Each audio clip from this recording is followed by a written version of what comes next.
Hey guys, oh dear lord, what is my intro? I haven't done this in a while, you can tell. Hey guys, welcome or welcome back to my channel. If you're new here, my name is Vish and welcome to another recent reads video that is way overdue. So, it looks like I have 16 books to talk to you about. It got carried away. I know, I'm so sorry. If you haven't seen my other recent reads video, normally I break it down into different categories so it's a bit more fun. And I made up these categories according to the themes of the book or like the vibe of the books, you know? So for this video there's 4 different categories, so let's just jump right into the first category, shall we? Alright, the first category is it worth the hype? So the first book I'm going to talk about is Finlay Donovan is Killing It by El Cosimano. Now I've seen this in a lot of videos, like in the booktubeverse, so it is very hyped. And is it worth the hype? I would say yes, because I gave this 4.75 stars. This was absolutely hilarious and entertaining as hell. So we have our main character who is a mom going through a divorce, and the dad is trying to get custody of the kids, but she's not having it because she wants the kids. And she is a writer, specifically like a murder mystery thriller writer. So she goes to a meeting with her agent one day in a public restaurant, and she's talking about, you know, the book, and someone overhears her and thinks that she's a woman for hire. So this mystery woman just asks Finlay to kill her husband for $50,000. Now I already said Finlay is struggling. Like, she wants custody of her kids and she wants to take care of her kids, to provide for them. So she's desperate and she really wants this money. So it's just her teetering back and forth for this money to kill someone. Like I said, it is highly entertaining and very funny. There is a secondary character in here that gets introduced after the beginning of the book, and she is my favorite character. She's like that sassy best friend, and this best friend just kind of helps our main character get through it, and she like pushes the main character to do certain things that she would normally wouldn't do. I don't want to say too much about this book without spoiling it, so I will just say, like, there is a mystery element to this that I found very interesting, and I did not predict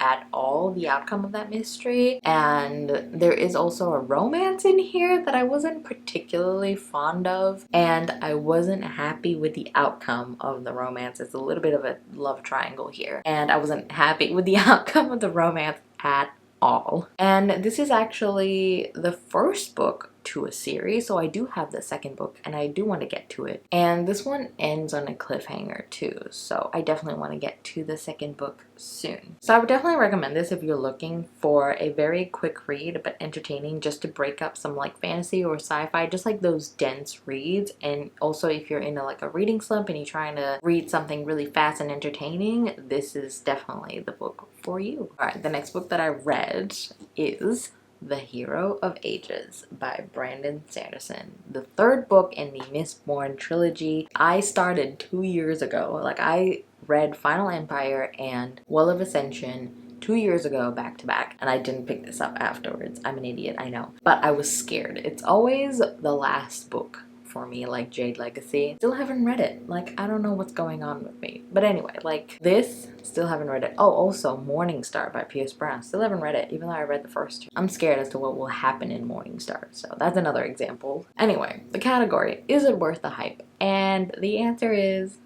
yes. It is worth the hype. I gave this 5 stars because everyone has been saying how this has the most best ending, or like a very satisfactory ending. I would say yes, it is very satisfying. It's a very satisfactory ending, but I won't say it's the best ending. Maybe like one of the best endings of a series. Obviously other people can disagree, this is just personal preference, but I definitely think it is worth the hype. So obviously this is the third book. I can't really say what this book specifically is about, but The Final Empire, we follow our main character Kelsier and Vin. So Kelsier is a Mistborn, and a Mistborn has the ability to ingest metals and each metal has different properties or different powers, and a Mistborn can use all of those metals, whereas a Misting can only use one of the metals. So Kelsier is a very powerful Mistborn, and he is trying to create a rebellion, and he puts together this ragtag group to progress the rebellion. And one of the people in this ragtag group is Vin, who Kelsier discovers in the beginning of the book, and she didn't know that she was a Mistborn until Kelsier kind of points it out to her, and she learns to use her Mistborn powers and also help Kelsier with the rebellion. The rebellion is because there is a Dark Lord that has been ruling the final empire for 1,000 years now, and we have the Ska and the nobility. So the Ska are essentially like slaves. So that's what Kelsier is trying to do. She's trying to free the Ska, basically. This series is definitely way more than that. That is just the final empire. And the second book has a lot of political maneuvering and like a lot of character development in there, a lot of twists and turns. And the third book is very action-packed compared to the first two, because obviously the third book things need to be concluded. And of the three, the second and the third one are my favorite, and they're tied really, because all three books from this trilogy are very different, as I've said. And the thing that I really enjoyed with this is trying to figure out the twist or like the conclusion of this book, because there's a lot of unanswered questions, and I was very happy to get the answers to it. Like I said, it's very satisfying. It's also really sad, but also like it's bittersweet. It's a very bittersweet ending, and I like that. And the character that I enjoyed the most in this is Sazed. I love seeing his journey from book 1 to now, and in here there's a lot of talk of mental health and obviously religion as well, and what is the meaning of life without religion, and I think it was done really, really well. And I am so glad that I managed to finish the trilogy. I definitely want to move on to Era 2, because I know the fourth book is coming out this year in November, so hopefully I can get to Era 2 before then, and I'm very excited to move on to Era 2 now that I've kind of gotten some answers about the world. And I think this is like the best accomplishment so far. My reading journey in 2022 finally finished the Mistborn trilogy. I'm very happy about that. And the next book in the Is This Worth the Hype category is These Violent Delights by Chloe Gong. And I will say no. And this is like personal preference. So this was my Patreon pick for, I think March, and I was supposed to like do a spoiler vlog for this, which I did, and it's just Patreon exclusive vlog. I don't know why I thought I would like this book, because it literally says it's set in 1920 Shanghai. I am not a historical fiction person, and I didn't expect that the politics of this place will reflect real life politics. I was not interested whatsoever. I was like, no. So I did DNF this. I was not loving the characters. This didn't feel like 1920s to me at all. And again, with the politics, was not interested in it at all. And it was my bad for not realizing it was actually set in Shanghai and not like a fictional Shanghai. That was a me thing. I'm sorry. Everything that I read up to DNFing, I was not liking it at all. But obviously other people like it. Like, this is very hyped on BookTube and TikTok. So I'm sure other people will like it better than me. I do actually have the second book that's also going. It's promptly being unhauled, which is a shame. I thought I would like this because of that gang element and the politics of gangs. Yeah, no. And last but not least for this category is A House of Sky and Breath by Sarah J Maas. Book 2 of Crescent City. Is this worth the hype? I struggle to answer this because I still have conflicting feelings about this book. So I would say if you're a Sarah J Maas fan, yeah, because we all just going to love her works unconditionally, unfortunately. It's just part of the gig. And if anyone who doesn't really like Sarah J Maas, they're like, you know, up and down on her works, I would say no, because this is not her best work, I will say. But however, I did give this 5 stars. Like, emotionally and entertainment wise, 5 stars, but really it's about like 3.5, 4 stars. So again, this is the second book in the Crescent City series. Book 1 was far better and far superior in my opinion. So in this book, it is very action-packed, and I feel like the pacing of this book is just very like up down, and there's a lot of character interactions in this. There's more POVs in this, and there's a lot of twists and turns in this. There's a main mystery element in this that was very easy to predict, but the other twists and turns I did not predict at all. So the reason why I gave it 5 stars is because I enjoyed going through the motions and trying to figure out what was going on, and that was 5 stars for me. Like the entertainment value of this, 5 stars. However, there was cringy dialogue in this that I was like, these are not the characters that I kind of know. And there's a lot more world building in this. We get introduced to a lot of different characters, different species, and different politics. So again, enjoyed going through the motions of that and learning about that. But again, like the pacing was off. There was cringy dialogue. The characters acted like very cringy. The romance in this was not my focus point. I didn't think it was done very well at all. I didn't think it was very well done, which is very surprising for Sarah J Maas. Like, what the heck? Like I said, again, with the cringy dialogue, it really impacted my enjoyment of the romance. I was talking to Joshana about this because she gave this a 1 star, and she loves Sarah J Maas. Like, she enjoys her works. So there was one part where she was saying how Bryce in the first book is very confident in who she is, and she doesn't give a fuck about all of the people calling her a slut, and she was very confident about that. And then in the second book, she kind of became this person where it's like, if I want a real relationship, sex shouldn't be on the table. And I agree with Joshana in saying like that is not right, because that's not the message you want to be putting out there. So I wasn't a big fan of that as well. I have very conflicting feelings about this, and I'm actually currently rereading Throne of Glass, and it's so different. There's so much depth to it. And the last 2 books that she's released, like Court of Silver Flames and House of Sky and Breath, I feel like are very surface level. Well, especially this one.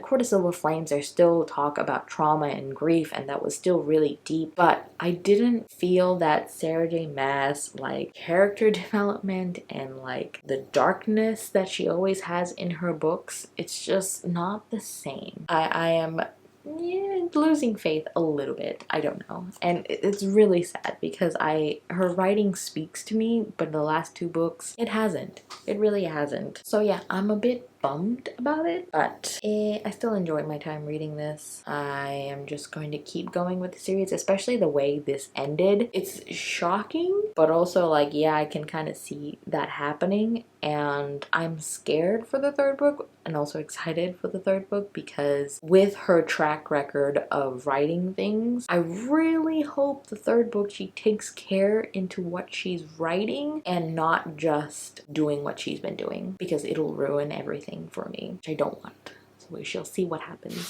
So the next category is books I wouldn't pick up unless pushed. So I have 3 books in this category, so let's go through them really quickly. So the first one I have is Even If We Break by Marieke Nijkamp, I think. Sorry. And this is a YA thriller book, and this really solidified that I don't enjoy YA thrillers, because I gave this 2 stars. I was not a fan, and I don't know if you can see, but I do have tabs here, right? And all of them are for one specific reason. So there is a character in here called Ever. Like, that is the worst name ever. You see where I'm going with this? All the tabs are for like sentences that have the word ever in it, that is pertaining to the word and not her name, like forever or whatever or comma ever. Like, so stupid. What a stupid name to put in a book. Like, I was so annoyed. So the reason why I was pushed to read this book, I was going through a little bit of a, I don't know what I want to read, but I don't want to read anything on my TBR right now. So I actually used the old Bookopoly board from last year's 48-hour Bookopoly, and I just rolled, and it came up as random generator, I think, or something like that. And this came up. I not necessarily wouldn't have picked it up, but I wouldn't have picked it up immediately, if you know what I mean. So anyway, I'm glad I read this because now it can get off my shelf. So basically what this book is about, there is 5 friends that go to this cabin. They haven't seen each other in a while from high school, because obviously they've gone off to college. They have their lives and stuff. So they're going to this cabin to do this role play game that they've been playing since high school, kind of like D&D. And all of them have their own secrets. One of them dies and all of them are just scared now, and one by one kind of disappears or drop dead. So you're trying to figure out who is killing them and why. What are their secrets? There's a lot of representation in this. There's queer representation, there's transgender representation, there's non-binary representation. There's a lot in here. However, those representations were done well. I just was not a fan of the mystery and the characters. The characters, absolutely hate them. I don't like them at all. The mystery was so easy to solve. The character name, like, what the heck? That's such a stupid decision. Why would you do that? There's a lot of tabs here. So yeah, I do not recommend this one. I don't. And the next book in the category is Daughter of the Forest by Juliet Marillier. So I wouldn't have read this if I wasn't kind of pushed into it, because this is like a very old fantasy series. It's a very old book and I'm not drawn towards classic fantasies or like old fantasies, so I wouldn't have really picked it up by myself. But this is the buddy read between me, Abby, and Sam. We do like this buddy read thing every year. Like last year we did the Poison Study series. This year we tried the Green Rider series, but that didn't really work with the first book. So we're trying Juliet Marillier with Daughter of the Forest. I think it's called the Seven Waters series. So this is the first book, Daughter of the Forest, and let me tell you, I gave this 5 stars. This is absolutely wonderful. I've actually talked about it in a vlog before, and essentially we're following this girl, Sorcha. Still, to this day, we don't know how her name is pronounced because everyone pronounced it differently. I'm gonna say Sorcha. We have our main character, Sorcha, who is the youngest sibling in a family of 6 brothers? Sorry, she has 6 brothers. So altogether 7 children. So we have Sorcha, main character, youngest sibling. She has 6 brothers, and their mother died when she was giving birth to Sorcha, I believe. So they don't have a mother. The king finds a stepmother, typical evil stepmother, and she turns the brothers into swans. This is a retelling of a fairy tale that I can't quite remember the name of, but you know, like the brothers turn into swans and Sorcha has to figure out how to turn them back. And I think that's a fairy tale, I believe, because Six Crimson Crane is also very similar as well. So anyway, Sorcha is on this mission to try and turn her brothers back into human beings, but in order to do that, she can't speak. She is absolutely mute this entire book, except for the beginning. I was worried about when I was first reading it, because there's a lot of exposition, there's not much dialogue, and for me, I need that mix of dialogue and exposition. I didn't think I would love this, but I really did. Because Sorcha is mute, we just get thoughts in her head and like people speaking to her, but she can't really speak back. I just got so attached to her and I just wanted the best for her, because we're following her and her journey and her hardships and the things that she has to do in order to save her brother. And I will say trigger warnings for sexual abuse in here, like very graphic sexual abuse in here that was very difficult to read. So beware going into this book for that. Both Abby and Sam told me because they were a bit ahead. So I prepared myself for that, but it's really graphic. It's very sad. And again, like me being attached to Sorcha, it was very hard to read. But this is so atmospheric and there's not a lot of, I guess, magic in here, but I have heard as you go on in the series there's more world building, there's more magic in here, because it does allude to a larger world and a larger scheme to things. But again, it's only the first book, so I haven't read the second book yet. Hopefully I will soon. But I just enjoyed the journey this book took me, and like the descriptions of the forest and nature. I just really loved the descriptions here, the atmosphere, and just the story and where it took me. And I highly recommend this book. If, again, with the sexual abuse, if that triggers you, I really don't think you should read it, because obviously when she goes through it, she will talk about it like throughout the book, because it's a very harrowing experience. I also did a live show with Evie, Yolene, and Sarah from Sarah Reed, and Abby and Sam as well. So I'll link that live show if you want like more spoilery thoughts. And the last book for this category is A Marvelous Light by Freya Marsk. It's the Patreon pick for February, I believe. And this is a special Illumicrate edition. So there's 2 reasons why I was pushed into reading this. 1, Illumicrate, 2, Patreon. I wouldn't pick this by myself because this is a historical fantasy. I don't like historical fiction, as we all know. So this is set in like Victorian London. We follow our main character Robin, who's just thrown into this job, and he's like, what is happening here? And we have the other main character, Edwin, explains it to him that, you know, we had this magical world here in Edwardian England, and now you're in charge of like making sure things in the magical world don't get out into the real world, like news and stuff. Oh yeah, I didn't say I DNF this.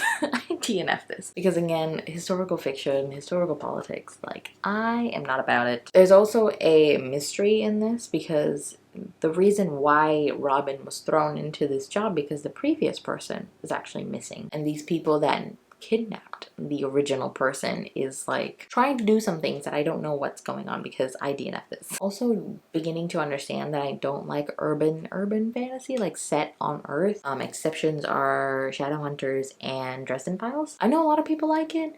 There is a romance in here, male romance in here that apparently is very cute. But I will say the writing is very easy to read and the world building is pretty cool. Like I was very interested in the world, but just not about the historical fiction. So I DNF this. And my edition will be going to my lovely friend Sam because I think he would enjoy this. Now, the third category is one of my favorite categories, which is You Go Girl characters. And there are 4 books to talk to you about from that category. The first 2 books I want to talk about is Take a Hint, Dani Brown, and Act Your Age, Eve Brown by Talia Hibbert, the second and third book to the Brown Sisters trilogy.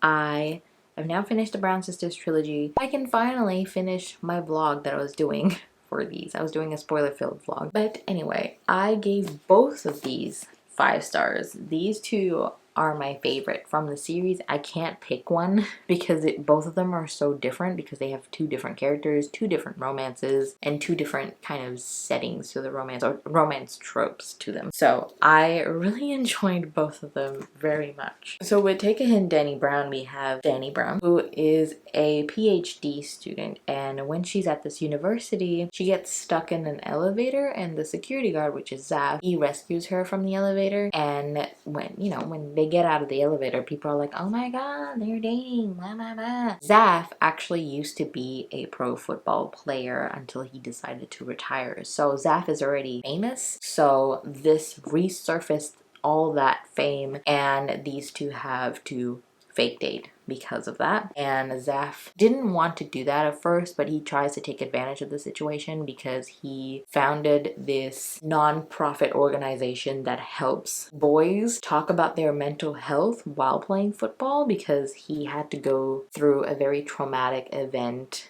that led to his retirement. And when in sports there's not really talk about mental health, and he's trying to destroy that stigma with a nonprofit, so he takes advantage of this situation to talk about it so people are aware. And there's donations and different schools calling him to come in and like mentor kids and stuff like that. So I really enjoyed this book because of Zaf. There's a lot of talk of mental health in this. Like I said, there is a lot of talk about grief and anxiety, and I just loved Zaf. He is my favorite character from this 3 books. Like, he is my favorite character. I just really related to him on the anxiety level, and I just really enjoyed this one. Like, this is such a short, fun, entertaining romance, and Dani herself is like a badass bitch, hence why she's in the You Go Girl characters category. And obviously so is Eve, because Eve is the youngest sister of the Brown sisters, and she doesn't really know what she wants to do in her life, so she has been just jumping from different professions, and she's scared to keep going with that profession because she just ultimately thinks she's going to fail. So her parents kind of sit her down and tell her, like, if you don't find a job soon, we're going to cut you off the trust fund. So she gets really mad, she drives off, and she stumbles upon this bed and breakfast, and she sees a sign that says chef wanted, and she likes cooking, she loves cooking, but she never really thought of pursuing it, so she just went in on a whim into the interview. And there we meet Jacob, who is on the autism spectrum. I didn't know that he was autistic, so I really enjoyed that because I have an autistic brother. He's a nonverbal type, and I just really enjoyed like Jacob's quirks and like his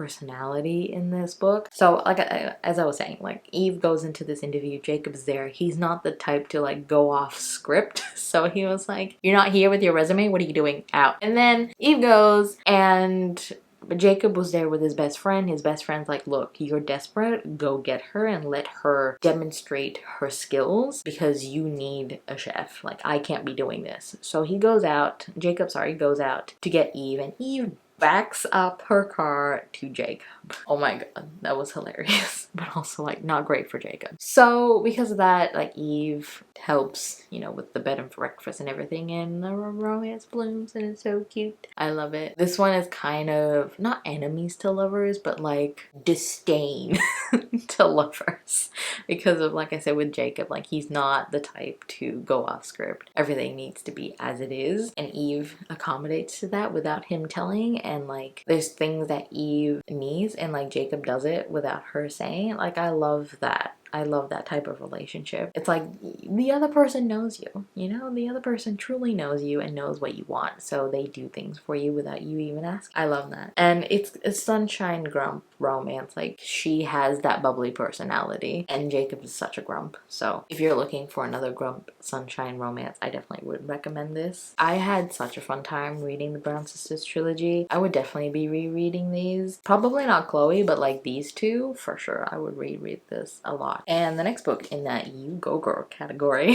is Days of Blood and Starlight by Laini Taylor. This is the second book to the Daughter of Smoke and Bone trilogy, which I talked about in my last recent reads, I think. This one follows after the events of the first book. And I said in the other recent reads, that one is very like romance heavy, whereas this one is very much like character development, and the progression of the war in this is very prominent. And I will say that also that another criticism that I had with Daughter of Smoke and Bone is that the first half I wasn't in love with, but the second half I was. It's the same with this. It's a theme, it's a recurring theme that I'm seeing, because I'm also reading the third book, which is like over here, is that the first half is always like you gotta start from the beginning and like ramp it up, and then the second half is great. So it's the same with the second book, it's the same with the third book. It's really hard to like get going when every time I pick the book and the next book up. So I'm not a fan of that. I don't know why that keeps happening, but anyway, yeah, the first half I was not a fan really. I was just kind of like, yeah, okay. But the reason why it's in the You Go Girl category, because we have our main character Karu. This that's a spoiler.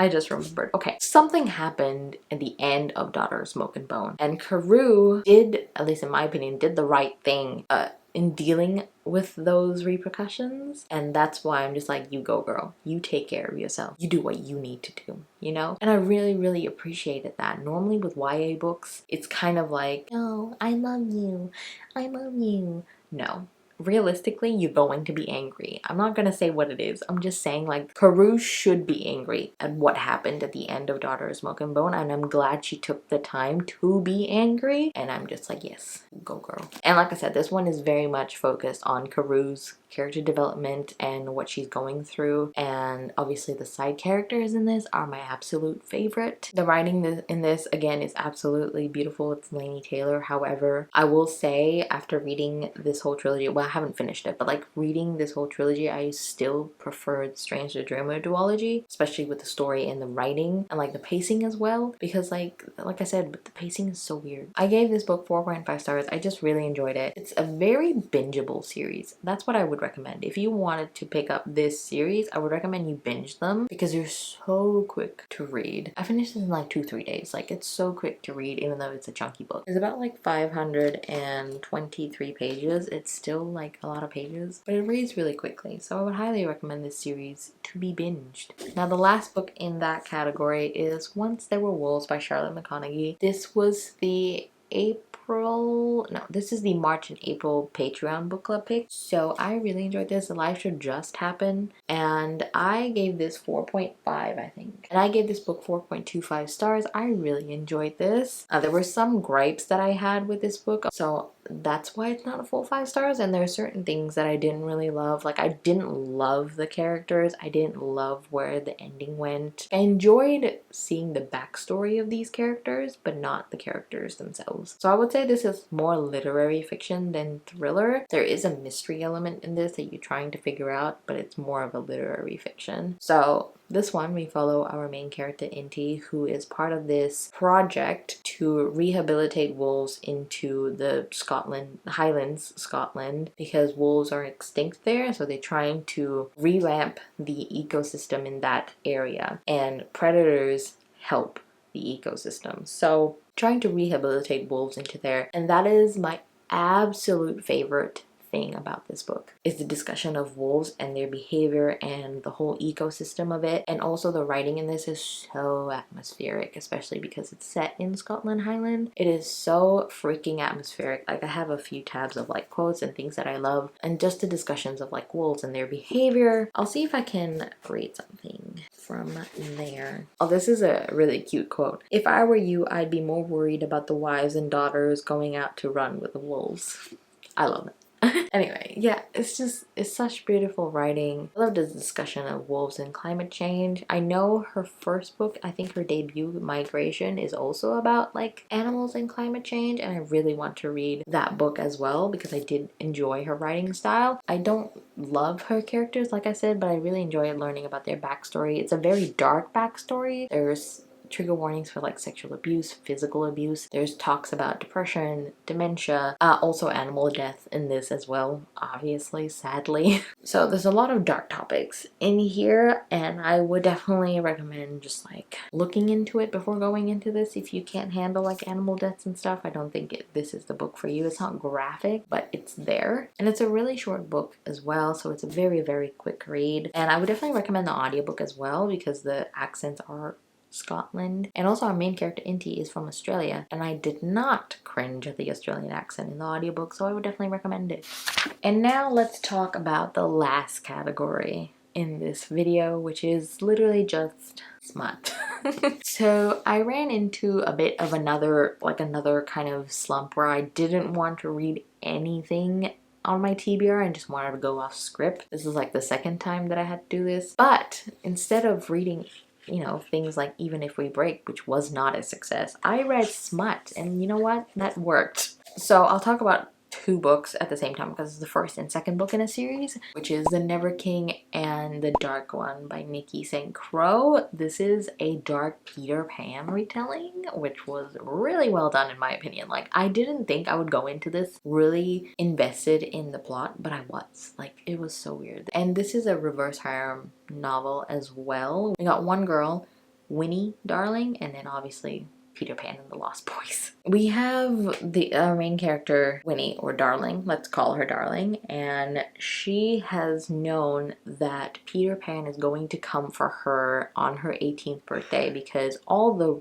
darlings before, like the lady darlings, have been taken by Peter Pan, and when they come back, they're crazy. Her mother is trying to prevent her from going, but she doesn't really believe that this is happening. She just thinks her mother is crazy. But obviously Peter Pan comes and takes her away. And the reason why Peter Pan is taking her to Neverland is because the darlings know where Peter Pan's shadow is. Because he lost his shadow a long time ago and he's slowly dying. The island is slowly dying without his shadow. So he needs the darlings to tell him where their shadow is. There's more to this. There's a lot of twists and turns in this that I did not expect, and also really great smut, like intense kinks, you know. I was like, whoa, this is new for me, but I really did enjoy these two. They're very short. I think the first one is about like 197 and the second one is like 219 pages, but I did really enjoy these two. They're very fun, very entertaining. I think I gave both of them 4 stars. I like the second one better because with reverse harem, obviously it's kind of like a poly relationship, and I'm not a huge fan of poly relationship because I don't think there's enough development for me to be invested in a lot of people. So with the first book, again, I wasn't like, oh my god, I love them together, you know. I was like, okay, they're cool. But when I went to the second book, there is more development between all these characters and their relationships are developed more in the second book. I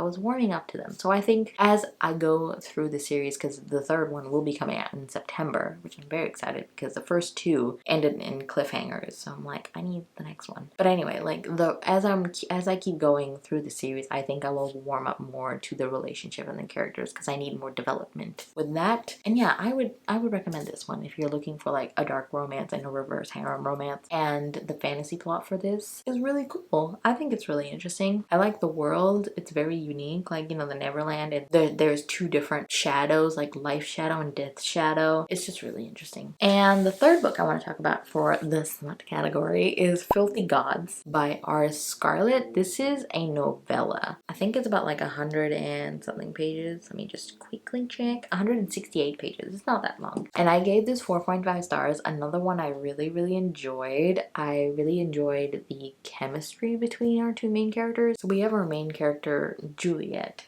who is a student at Yale, and she's not the richest girl. She has to work multiple jobs to kind of put herself through school and maintain her GPA, or else she'll lose her scholarship at Yale, and she doesn't really want anyone to know that she doesn't come from a rich family. In the summer, she's working at an elite country club, and then she sees her rival, Nathaniel. And who owns the club? Nathaniel's mother. So she was like, oh my god, what are you doing here? I hate you. With that, Juliet and Nathaniel like always clashing heads because they're both the two top students, and they always fight for like the #1 position and stuff. So Nathaniel proposes like, look, let's just get it out of our system. So they start up a whole relationship where it'll end at the end of summer, and I just really love their chemistry and their relationship and where it ends up. I think it's super sweet. It's really a shame because the author wrote this novel as a prequel to